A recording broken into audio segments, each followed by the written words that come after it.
ঘটনাটা ঘটে আজ থেকে প্রায় ১০ বছর আগে। যার কাছ থেকে শোনা আমি তার মতো করেই বলছি। আমার নাম মোহাম্মদ ফারুক। আমি তখন ট্রেনে হকারি করতাম। আমার বাড়ি থেকে স্টেশনের দূরত্ব প্রায় ৯ কিলোমিটারের রাস্তা।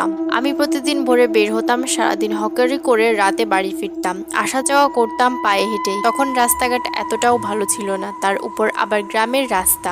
ঘটনাটা যেদিন ঘটে সেদিন সারাদিন কাজ করি। যখন আমার বাড়ির স্টেশনে নামলাম রাত তখন 12:30। আমার কোনোদিনই এত দেরি হয় না, কিন্তু আজ ট্রেনটা লেট করাতে আমার এত দেরি হলো। কিছুই করার নেই, বাড়িতে আমাকে যেতেই হবে, কারণ আমি বাড়ি না গেলে আমার বউ বাচ্চারা না খেয়ে থাকবে।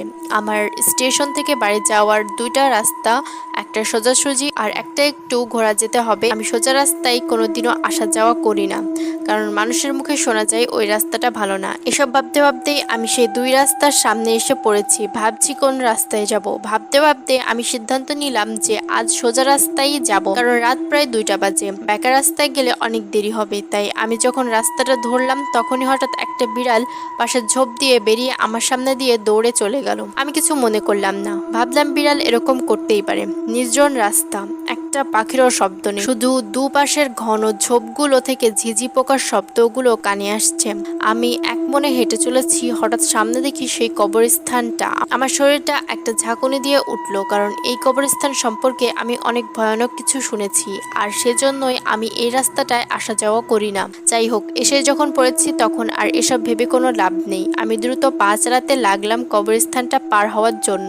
আমি খুব দ্রুত হাঁটছি, কিন্তু কি আমি কবরস্থানটা পার হতে পারছি না কেন? আমার শরীরের সমস্ত শক্তি দিয়ে হাঁটতে লাগলাম, কিন্তু কোনোভাবেই আমি কবরস্থানটা পার হতে পারছি না। ভয়ে আমার সমস্ত শরীর কাঁপতে লাগলো, গা বেয়ে দরদর করে ঘাম ঝরতে লাগলো। কি করব কিছুই বুঝতে পারছি না। এমন সময় আমার চোখ পড়লো পিছনের দিকে। তাকিয়ে দেখি একটা 2-3 বছর বয়সের বাচ্চা কান্না করতেছে। আমি নিমেষেই সবকিছু ভুলে গেলাম যে এত রাতে এখানে বাচ্চা আসবে কেমন করে। আমি আস্তে আস্তে বাচ্চাটার কাছে গিয়ে তাকে মাটি থেকে কোলে তুলে নেওয়ার চেষ্টা করছি, কিন্তু কি বাচ্চাটাকে কিছুতেই মাটি থেকে তুলতে পারছি না। এমন সময় দেখলাম বাচ্চাটার হাতে একটা বলের মতো কি জানি দেখা যায়। আলো আধারের মধ্যে যা দেখতে পেলাম সেটা দেখার জন্য আমি মোটেও প্রস্তুত ছিলাম না। দেখতে পেলাম বাচ্চাটার হাতে যেটা বলের মতো দেখা যায় সেটা বল না, সেটা আমার নিজেরই মাথা কাটা।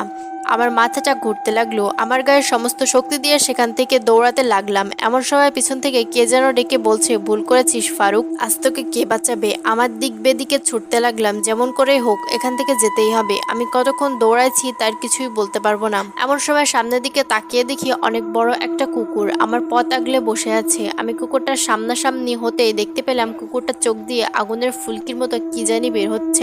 আর সবচেয়ে ভয় পেলাম এটা দেখে যে কুকুরটার মুখে আমারই সেই কাটা মাথাটা। এটা দেখে আমি ওখানে সেন্সলেস হয়ে যাই। কতক্ষণ ওভাবে পড়েছিলাম বলতে পারবো না। যখন আমার জ্ঞান ফিরে আমি শুনতে পাচ্ছি মুয়াজ্জিনের সুমধুর কণ্ঠে, আসসালাতু খায়রুম মিনান নাওম। আমি ওখান থেকে তাড়াতাড়ি উঠে বাড়িতে গেলাম। বাড়িতে গিয়ে মসজিদের ইমাম সাহেবের কাছে সব ঘটনা খুলে বললাম। শোনার পর ইমাম সাহেব বলল যে তোমার ভাগ্যটা খুবই ভালো যে ফজরের আজানটা তাড়াতাড়ি দিয়েছে। বেশি দেরি হলে হয়তো তোমাকে আর পাওয়া যেত না।